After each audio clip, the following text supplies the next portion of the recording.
አቶ ጌ በ5 ዓመታት ውስጥ ኩባንያውን ከባዶ ገንብተው የጊንግ ቫምፕን የገበያ ዋጋ ከ10 ቢሊዮን በላይ አድርሰው በሕዝቡ እይታ እርስዎ የስኬት ትርጉም ብርቅዬ የንግድ ተሰጥኦ ነው። ግን ዛሬ ልጠይቅዎት የምፈልገው የሚጸጽቱበት ነገር አለ? ጸጸት? በእርግጥ አለኝ። ያደግኩት በሕፃናት ማሳደጊያ ውስጥ፣ ስለዚህ በጭራሽ ተሰምቶኝ አያውቅም። የቤተሰብ ሙቀት አሁን ብዙ ገንዘብ የማገኝ ቢሆንም ግን አሁንም የቤተሰብን አብሮነት እናፍቃለሁ።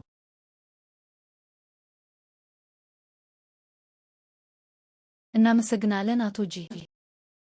ከሥራ በዛበት መርሃ ግብሮ ጊዜ ሰጥተው ቃለ መጠይቅ ስላደረጉ። አቶ ጌ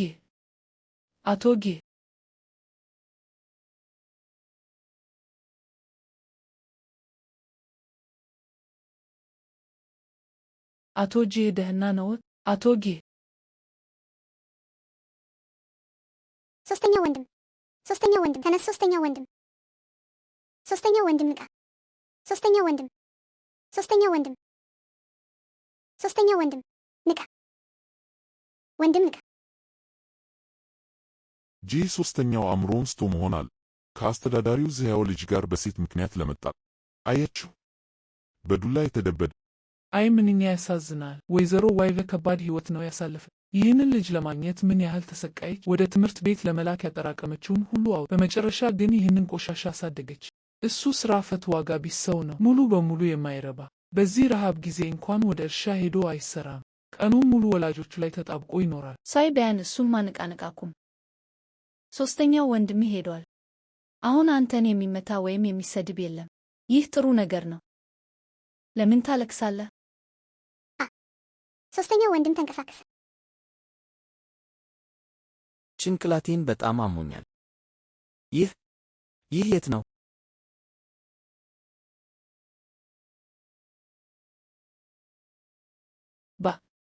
ባሌ ነቃ። በሩን ዝጊው። እሺ።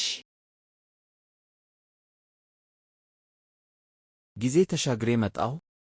በዲያይቷንግ መንደር የጊል ቤተሰብ ሶስተኛ ልጅ ሆንኩ።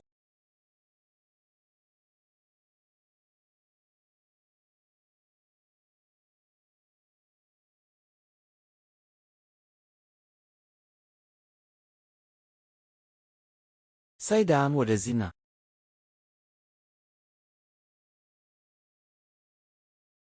ሶስተኛው ወንድም አትጎተኝ፣ አጠፋው።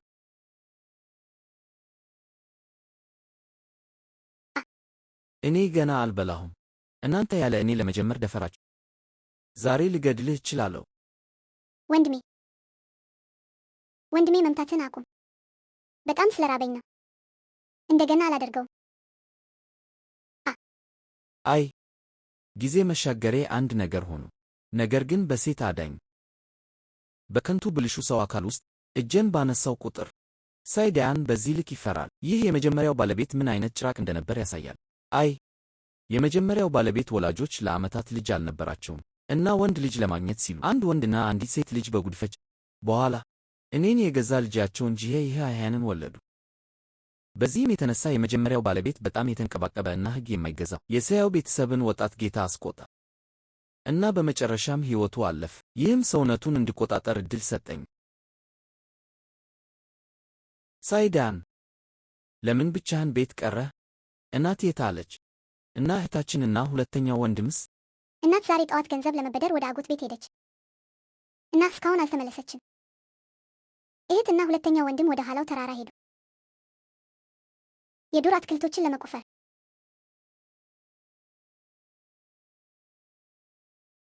ሳይዳን እህላችንን የት ነው የምናስቀምጠው?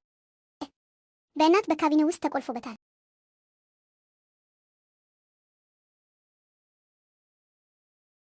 ሶስተኛው ወንድም ያ የቤተሰባችን የመጨረሻ ምግብ ነው። ለወይ ልትለውጠው ከወሰድከው መላው ቤተሰባችን በረሃብ ይሞታል። ሶስተኛው ወንድም እየለመንኩህ ነው፣ እባክህ አትውሰደው። እሺ በቃ ሂድና ውሃ አምጣልኝ። ሶስተኛው ወንድም ጭንቅላቱን ተመታ። እንዴ በተለምዶ ትዕዛዝ ባልቀበል ኖሮ አሁን ተደብድቤ ነበር። እሺ አሁኑኑ እሄዳለሁ።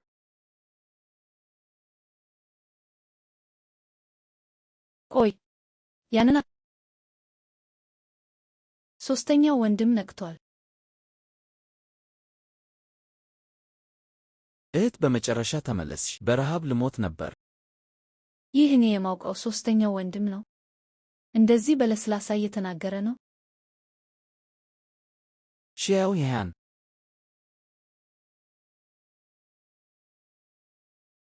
ቺያው ኒያን ምን ቆመሽ ታያለሽ? ውሃ አፍይና አብሲ። ፍጠኝ። እንዴት እንደሆነ ላስተምርሽ ይገባል።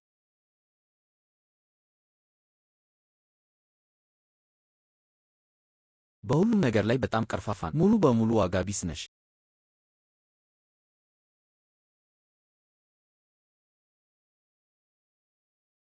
እህት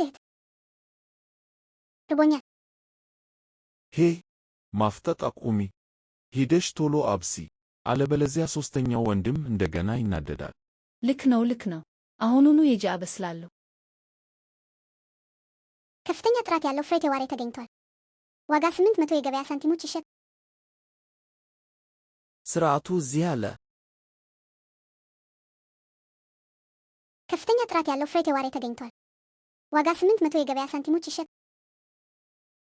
ስርዓቱ እዚህ አለ።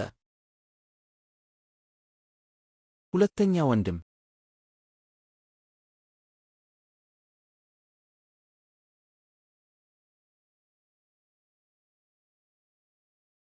ሶስተኛው ወንድም ምን ሆነ?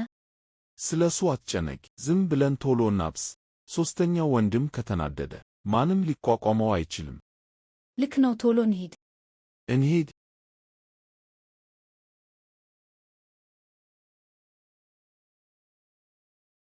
ከፍተኛ ጥራት ያለው ፍሬት የዋሪያ ዋጋ 800 የገበያ ሳንቲሞች ይሸጥ።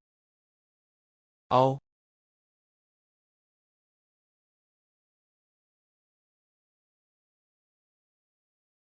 ይህ አሁን ትክክለኛ ጊዜ ተጓዥ ይመስላል አይደል? ቺያው ይሃን የምግብ ሰዓት ነው።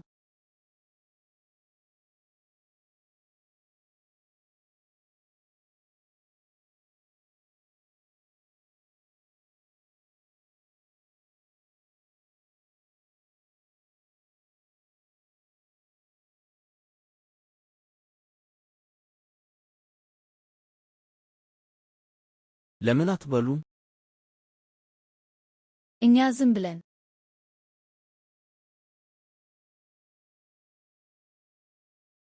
ትፈልጋላችሁ?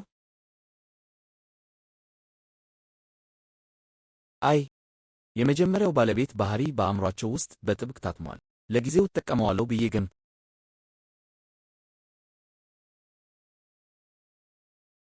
ይህ የአትክልት ፓስታ እንደ አሳማ ምግብ ነው የተዘጋጀው። አሁንም ጉዳት ላይ ነኝ። ይህን እንዴት መብላት እችላለሁ?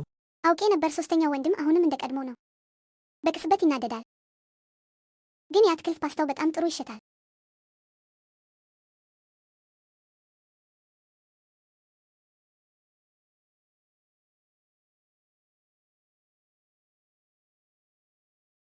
የወፍ እንቁላሎች አሉ። ለምን ቀድመህ አላወጣሃቸውም?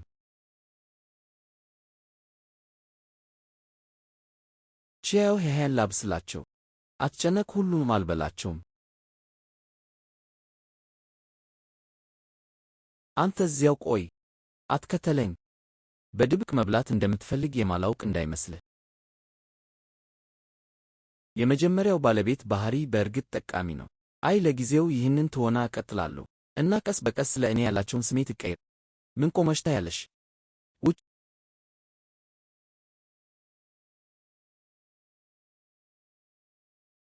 ምንም አይደለም። ነገ እንደገና ወደ ኋላው ተራራ ሄዳለሁ። በእርግጠኝነት ተጨማሪ የወፍ እንቁላሎችን አገኛለሁ። እነዚህ እንቁላሎች ለማንኛውም ለሺያው ይሃን እንዲበላ ታስቦ ነበር፣ እንዲያገግም ለመርዳት። ግን ሺያው ይሃን እንዴት ማብሰል እንዳለበት በጭራሽ አያው። ካበላሸው ሌላ እንዴት ይጀምራል? ታዲያ ምን ማድረግ አለብን?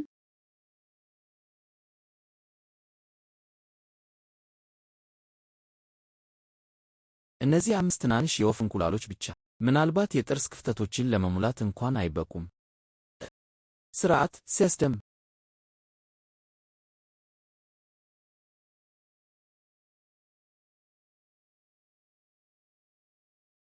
በሥርዓቱ ውስጥ ሁሉንም አይነት ነገሮች ለመግዛት የገበያ ሳንቲሞች። በዚህ መንገድ ቢያንስ ስለ ምግብ መጨነቅ አይኖርብኝም።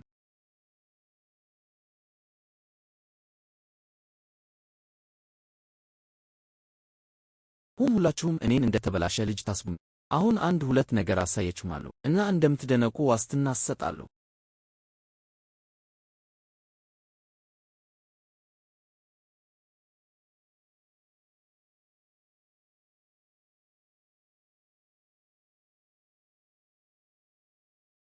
በጣም ጥሩ ይሸታል።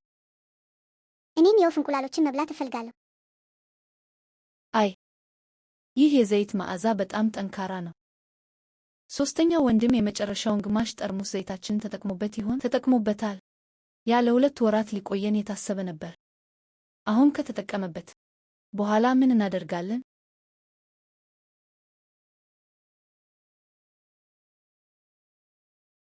እህት፣ አይ፣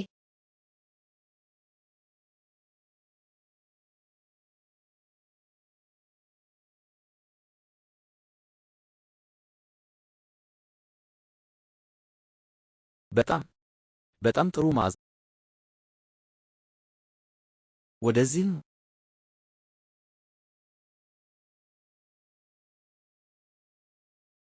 ሦስታችሁ የአትክልት ፓስታውን ተካፍላችሁ ብሉ።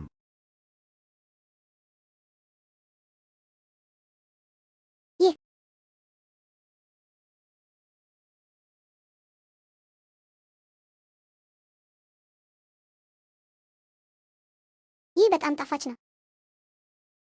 አሳማዎች እንኳን ይህንን ፈሳሽ አይጠጡም ነበር፣ ግን ሳይዲያን በልብ እየበላው ነው። አይ፣ የመጀመሪያው ባለቤት በእውነት ኃጢአተኛ ነበር። በአንድ ጊዜ ብዙ የአትክልት ፓስታ መብላት መቻል። ሦስተኛው ወንድም ዛሬ በጣም እንግዳ ነው። የተዘበራረቀ እንቁላል ነው። ሦስተኛው ወንድም በእርግጥ አንድ ቁራጭ የተዘበራረቀ እንቁላል ሰጠኝ።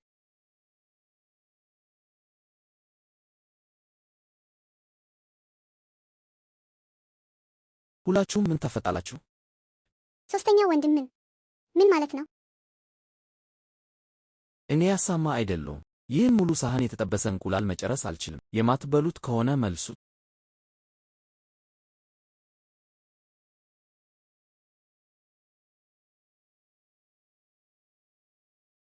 አፋት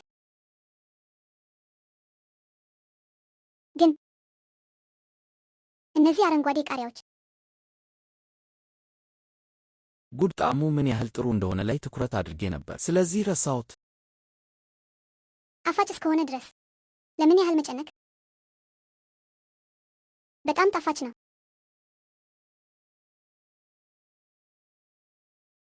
ሦስተኛው ወንድም ጥቂት የወፍ እንቁላሎች ብቻ ነበሩ። እንዴት ይህን ያህል የተጠበሰ እንቁላል ሰራ? ምን ያህል አትክልት እንደጨመርኩ አላየህም? ታዲያ ባለፈው ጊዜ እህቱንና የወፍ እንቁላል ስትሰራ ለምን በጣም ትንሽ ነበር? ምናልባት እህት በድብቅ በልታው ይሆን? ታዲያ ከዛ በፊት እናት እንቁላል ስትሰራ ዝም ብለህ ብላ። እየበላህ እንኳን አፍህን መዝጋት አትችልም። ሦስተኛው ወንድም ጥሩ ምግብ በጭራሽ አይካፍለንም ነበር ከእኛ ጋር። ለምን ዛሬ እንደሌላ ሰው ሆነ?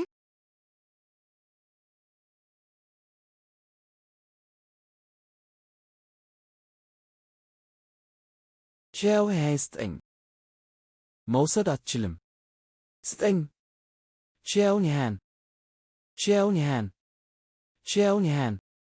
መውሰድ አትችልም። ስጠኝ።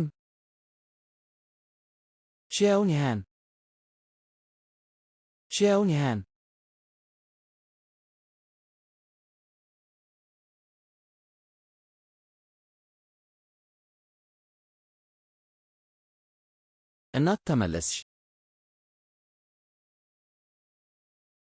እናት ቺያውንያን ደህና ነህ? በጣም አስደነገጥከኝ። እግዚአብሔር ይመስገን በመጨረሻ ነቃ። አይ፣ ይህ የቤተሰባችን የመጨረሻ ምግብ ነው። እየለመንኩህ ነው። ለወይ ልትለውጠው አትችልም። እናት በጣም ርቀሽ ሄደሻል። በጣም ርቦሻል። ግቢ። የምትበይው ነገር አዘጋጅልሻለሁ። ይህ ልጅ እንዴት ማብሰል እንዳለበት ሊያውቅ ይችላል? እያደረገው ያለው ለዚህ እህል ነው። አይ ምንም አይደለም። ልስጠው። ቢበዛ ነገ ተራራ ላይ ሄጄ የዱር ፍሬ እፈልጋለሁ።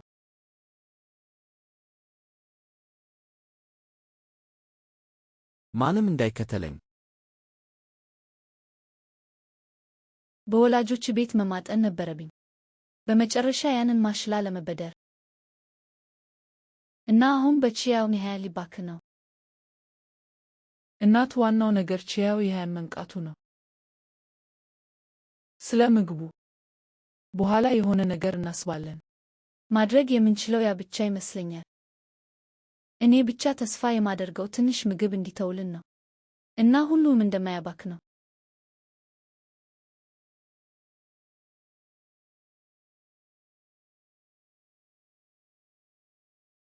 እናት ያዘጋጁልሽን የማሽላ ገንፎ ቅመሽ። ቺያው ይሃን ለእኔ ገንፎ ሰራልኝ። ይህ ልጅ በአንድ ሌሊት በሰለ ነው። ምንም አይደለም። ለእኔ በጣም ትኩስ አይደለም። ሶስተኛው ወንድም የሰራኸው ገንፎ በጣም ጥሩ ይሸታል። ሶስተኛው ወንድም ማሽላ ቢጫ ነው እና የወፍ እንቁላሎች ቢጫ ናቸው። ታዲያ ለምን የሰራኸው የማሽላ ገንፎ ግራጫ ነው? አንተ ሞኝ ልጅ! ቡናማ ስኳር ጨመርኩበት። በግልጽ ቀይ ቡናማ ነው። እሺ፣ ኦ ገባኝ። አሳረኸው መሆን አለበት። ከዚህ ውጣ! እናት ፍጠኒ እና ቅመሺው።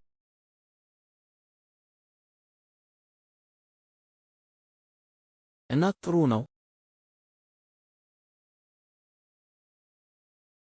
ጣፋጭ ነው። በጣም ጣፋጭ ነው። እንደዚህ ያለ ጣፋጭ ገንፎ በልቼ አላውቅም። ባለፈው ሕይወቴ ወላጅ አልባ ነበርኩ።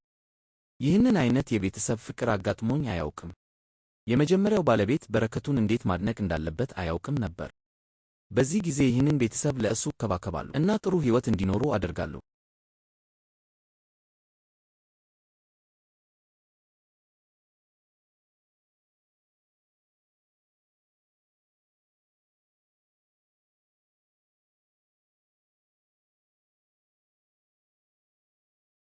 ዋው! ይህ አልጋ በጣም የማይመች ጠንካራ ነው። የጥጥ ፍራሽ እፈልጋለሁ። አዲስ ቤት መገንባት እፈልጋለሁ።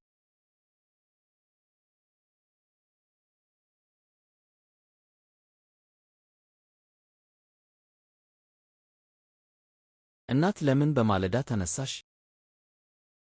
በጭራሽ ማለዳ አይደለም። እህትህ እና ሁለተኛው ወንድምህ የዱር አትክልቶችን ለመቆፈር ወደ ተራሮች ከሄዱ ቆይተዋል። አይ ሰማያት መቼ ዝናብ እንደሚሰጡን አላውቅም። ይህ ድርቅ ከቀጠለ በዚህ ዓመት የስንዴ ምርት ይኖራል ብዬ እፈራለሁ። እኔም የኋላውን ተራራ ልይ። ይህ ልጅ በእርግጠኝነት የእሱን የማይረቡ ጓደኞቹን ለማግኘት ሊሄድ ነው፣ አብሮ ለማበላሸት።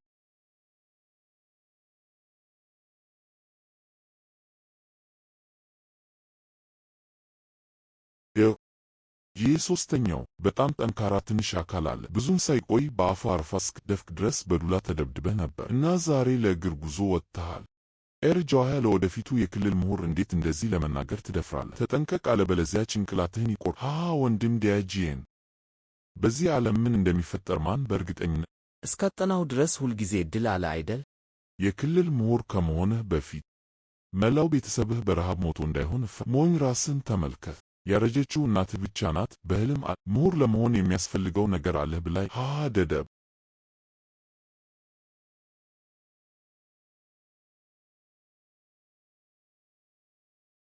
ቤተሰቤን ወደዚህ አታምጣ። እኔ እስካለሁ ድረስ አይራቡም።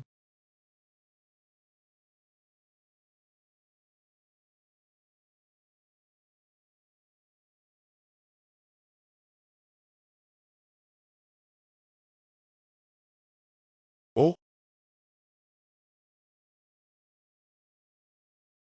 አው ይህ ሶስተኛው እውነተኛ ፈሪ ነበር። ቤት ውስጥ ብቻ ጠንካራ ለመምሰል መልሶ ለመናገር የማይደፍር ለምን ዛሬ እንደ ሌላ ሰው ሆነ?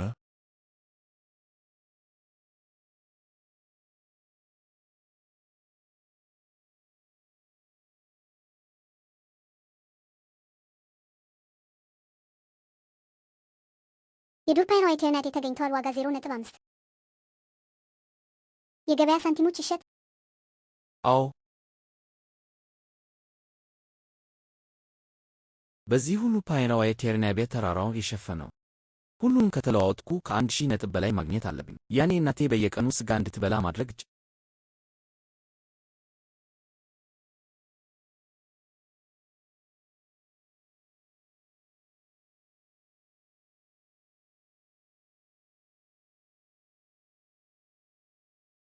ይህ ሶስተኛው። ያንን የእንቁራሪት ሳር ለምን ትቆፍራለህ? ያንን ነገር መብላት አትችልም። አክስቴ ዋንድ በጣም በጸጥታ ነው የምትራመጀው።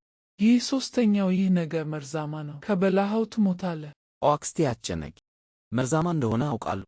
ይህ የእንቁራሪት ሳር በእውነቱ የመድኃኒት ቅጠል ነው። ለመሸጥ ወደ ወረዳው ከተማ ልወስደው አስቤያለሁ፣ ለተወሰነ እህል ለመቀየር። ይህ ሶስተኛው በተለምዶ በጣም ሰነፍና ኃላፊነት ለምን ዛሬ በጣም ተለወጠ?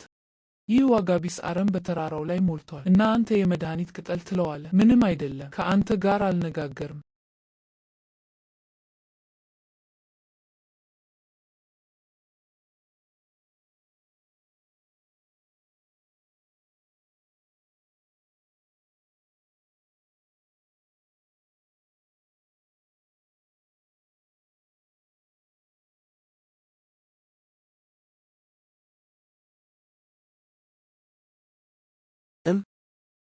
እዚህ ያለው ፓይናዋ ኤቴርናይዴ በእኔ ተቆፍሮ አልቋል። ወደ ጫካው ጠለቅ ብዬ መግባት ያለብኝ ይመስላል። ምናልባት ሌሎች የተራራ ምርቶችን መቆፈር።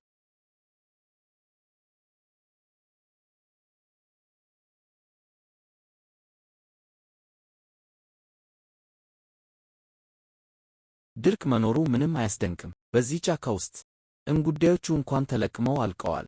እርዳታ! ጥሩ አይደለም። ያ የእህቴ ድስ ነው።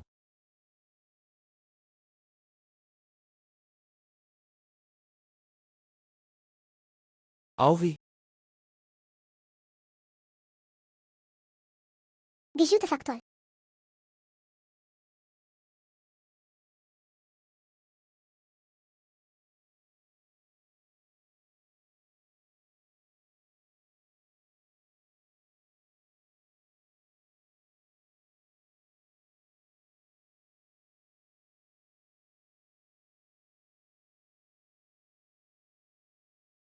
እህት ውረጂ!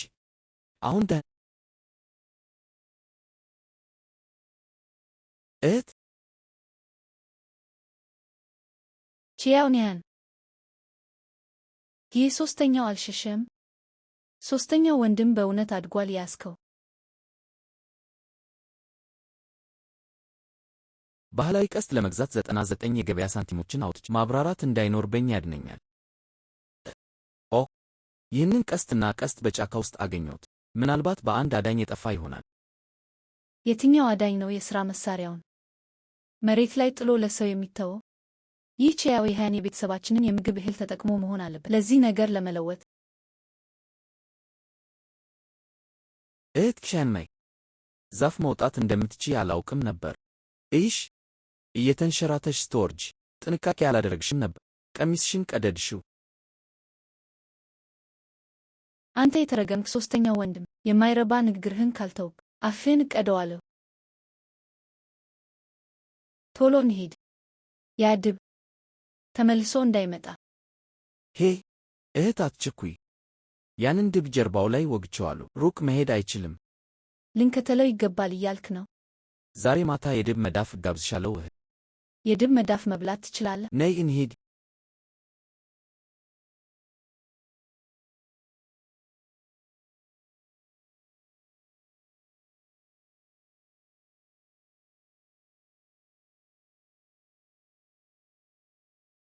ሂድ። እርዳታ አለቀ። በመጨረሻ አንድ ሰው መጣ እና እሱ ይሄ ሶስተኛው ነው። በባህሪው በእርግጠኝነት ዘወር ብሎ ይሸሻል። ጠፍተናል። እህት ትንሽ ታገሽ። ልታደግሽ እየመጣው ነው። እርዳታ ይህ አሁንም ይሄ ሶስተኛው ነው። ቺያውኒያን ሽሽ! ቺያውኒያን ሽሽ! ስለ እኔ አትጨነቅ። ሽሽ! አይ ይህ በእጄ ያለው ቢላዋ ምናልባት የድቡን ቆዳ እንኳን መቁረጥ አይችልም። ስርዓት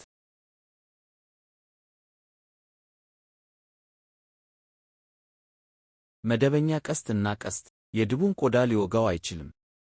ግን በጣም ርካሹ ጥምር ቀስት ኮምፓውንድ ባው እና እኔ ያለኝ ከ700 ትንሽ በላይ ብቻ። ምን ላድርግ? ምን ላድርግ?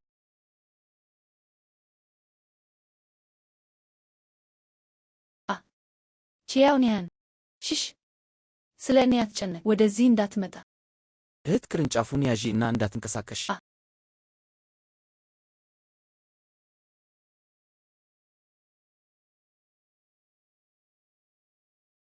መሞት አልፈልግም። ጂዬ ሳያን መሸሽ አለብኝ። ልታሸንፈው አትችልም። ተመልሰህ ለእነቴ ንገራት 16 የመዳብ ሳንቲሞችን እንዳጠራቀምኩ በአልጋዬ ውስጥ በገለባው ስር ተደብቀዋል። ዝም ብለህ ሂድ።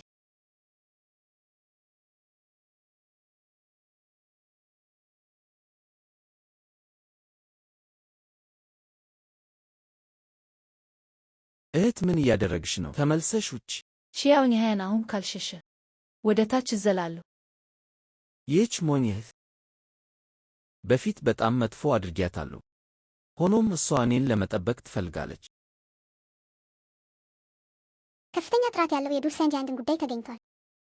ዋጋ 4500 የገበያ ሳንቲሞች ይሸጥ። አዎ፣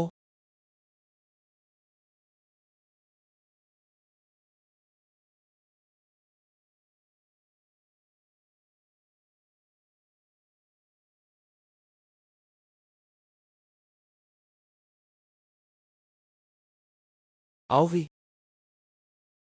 እሱም ማሳደድ አቁም። ከዚህ በላይ ከሄድን ጥልቅ ተራራ ውስጥ እንሆናለን። በጣም አደገኛ ነው። ልክ ነው። በዚህ ጫካ ውስጥ ድቦች እንኳን አሉ። ምን ሌሎች አውሬዎች እዚህ እንዳሉ ማን ያውቅ? ቆይ፣ ያ ነው?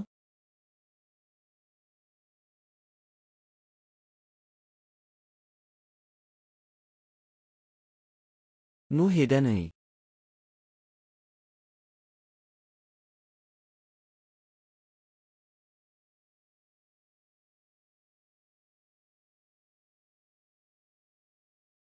ምን ይደረግ፣ የድብ መዳፍ የለም። ግን የዱር አሳማም መጥፎ አይደለም። ይህ የዱር አሳማ በእውነቱ በቺያውኒያን በአንድ ቀስት ተገደለ።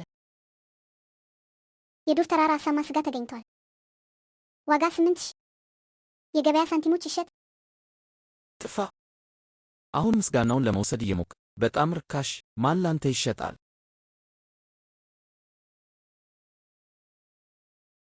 ይህ ነገር 3 ወይም 400 ጂን መመዘን አለበት። ግን እንዴት መልሰን ልንወስደው ነው?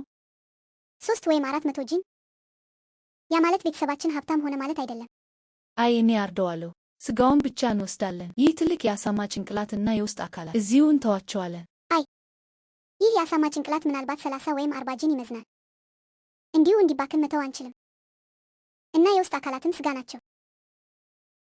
ሦስታችንም ጠንክረን ከሞከርን በእርግጠኝነት ይህንን የዱር አሳማ ተሸክመን መመለስ እንችላለን። እሺ።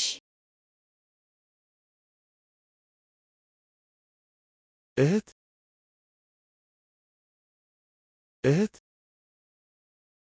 ይህንን ዛሬ ወንዝ ውስጥ ያዝኩት። በኋላ ወጥ አድርጊው ቺያውኒያን እንዲያገግም ለመርዳት። ይህን መቀበል አልችልም። ቺያውኒያን አሁን ነቅቷል። ደህና ነው። ይህንን አሳ ቶሎ ውሰድ እና ለቺያ ላይ እንዲበላ ስጠው። እህት፣ ወንዙ ውስጥ ብዙ አሳ አለ። ተጨማሪ መያዝ እችላለሁ። ይህንን ለጊዜው ውሰጂ። በተጨማሪም የቺያውኒያንን ጠባይ ታውቂያለሽ። ካልሰጠሽው በእርግጠኝነት እንደገና ችግር ይፈጥርብሻል። በእውነት? ሁለተኛ አጎት። ይህ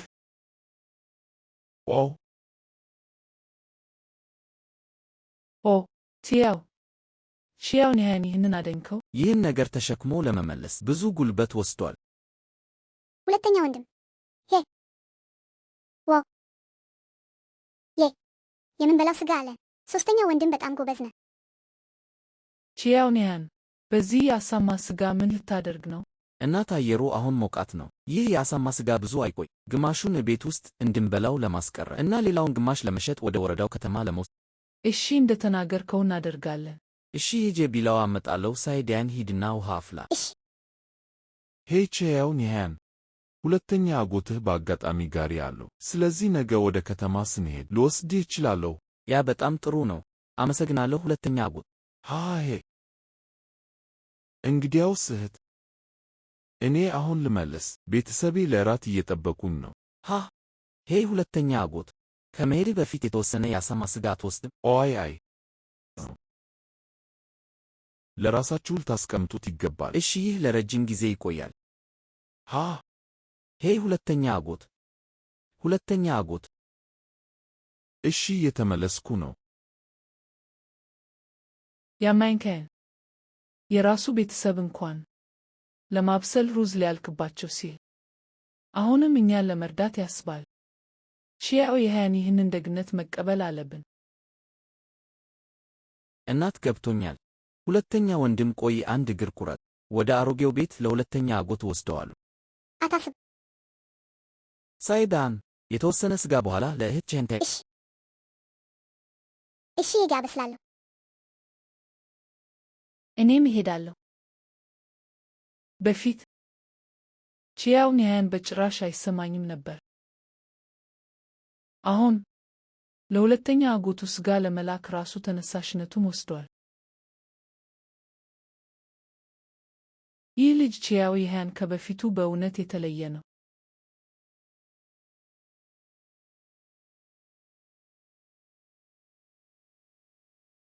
ሁለተኛ አጎት።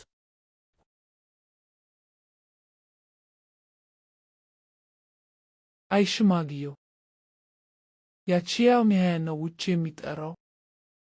ሕያው ኒሃን ነው። በጣም መሽቷል። ከሁለተኛ አጎቱ ምን ሊፈልግ ይችላል? ምናልባት ለገንዘብና ለእህል እንደገና መጥቷል። እህት የሕያው ኒሃን ሕመም ለማከም ብዙ አውጥታለች። ቤተሰባቸው ለማብሰያ የሚሆን ሩዝ ካለቀባቸው ቆይቷል ብዬ ገምት። አይ ምስኪኑ ልጅ፣ ሄጄ ማሽላ አመጣለታለሁ። የት ነው ትርፍ እህል ያለን? በዚህ ድርቅ ማንም ቀላል ጊዜ እያሳለፈ አይደለም እና ያጊህ ሦስተኛው በጣም አባካኝ ነው። በእርግጥ እሱን ለመርዳት የራሳችንን ምግብ ልንጠቀም ነው። እኔ አላደርገውም።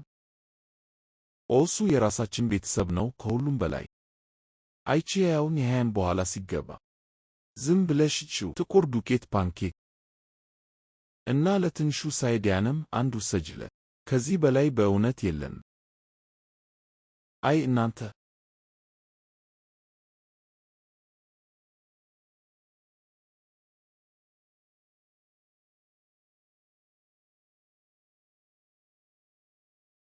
አክስቴ፣ ሕያው ኒሃን በቤት ነገሮች አስቸጋሪ እንደሆኑ አውቃለሁ፣ ግን አሮጌው ቤትም ብዙ እህል የለውም።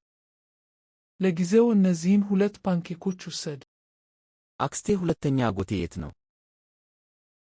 የዱር አሳማ አገኙ እና የአሳማ እግር አመጣሁላችሁ።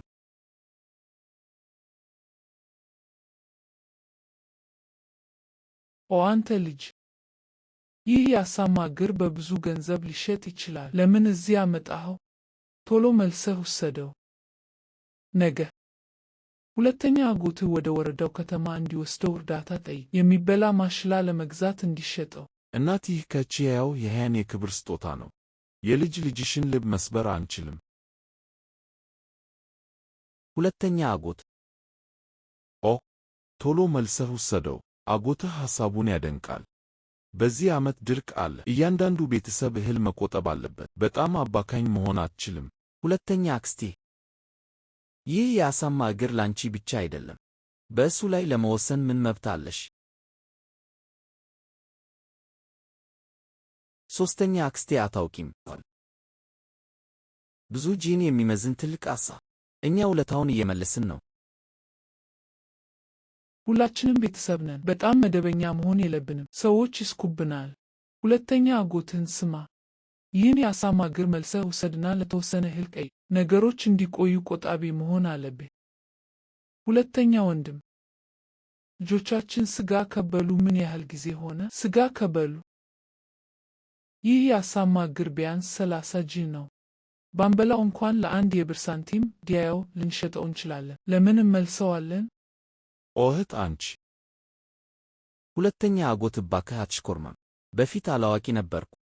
ግን አንዳንድ ነገሮችን ካለፍኩ በኋላ አድጌ መሆን አለበት አይደል? ለማንኛውም ታላቅ መርሆችን አልረዳም። የማውቀው ነገር ቢኖር ለእኔ ጥሩ ለሆነ ሁሉ ጥሩ ሆናለሁ። አይ ሺያው ይሃን ለምን እንደ ሌላ ሰው ሆነ? አይ በዱላ መመታቱ አእምሮን አስተካክሎት ይሆን? አይ ነገ በወረዳው ከተማ ሺያው ይሃን ሊሄድ ነው። ያችን የወል ቤተሰብ ሴት እንደገና ለመለማመጥ አይደል? ነብር ዥንጉርጉርነቱን አይቀይርም።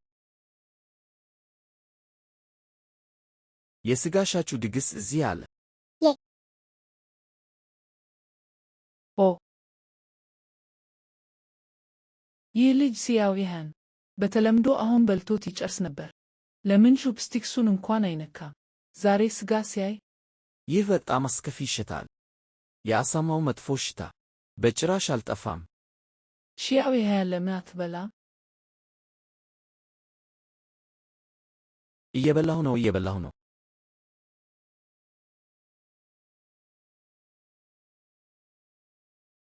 ኑ የአሳማውን የውስጥ አካላት ለመብላት አትፍሩ። አሁንም ብዙ አለ። እናት በእውነቱ እኔ በአያቴ ቤት ጠግቤ በልቻለሁ። አሁን አልራበኝም። ሶስተኛ ወንድም አትበላም? የማትበላ ከሆነ ለእኔ ስጠኝ።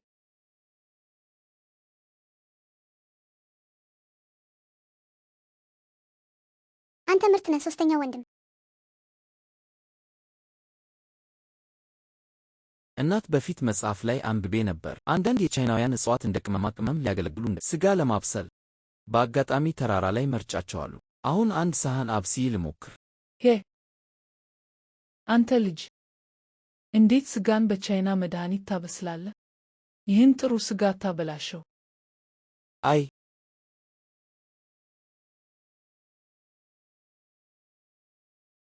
ሽንኩርት፣ ዝንጅብል፣ ስታር አኒስ፣ የአኩሪ አተር ፓስታ፣ ቃሪያ፣ የባህር ወሽመጥ ቅጠሎች እና ለማብሰያ የሚሆን የቅመም ጥቅል